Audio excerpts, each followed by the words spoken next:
মেয়েরা গেল তোমাকে কেউ পাত্তা দেবে না। অর্থাৎ আচ্ছা। আমি বলতে চাইছি যে বর্তমানে প্রেম ভালোবাসা হচ্ছে টাকার উপর ডিপেন্ডেন্ট।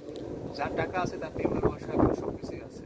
আচ্ছা, একটা কথা বলতে চাই যে বর্তমান সমাজ এই পুরুষের টাকাকে ভালোবাসে না পুরুষের ভালোবাসাকে ভালোবাসে? বর্তমানে সমাজ পুরুষের টাকাকে ভালোবাসে। সাপোজ মনে করো আমার সাপোজ টাকা নাই, তো আমাকে কেউ পাত্তা দেবে না, আমাকে কেউ ভালোবাসবে না, এমনকি আমার আপনজন আমাকে ছেড়ে চলে যাবে আস্তে আস্তে, মেয়েরা তো দূরের কথা।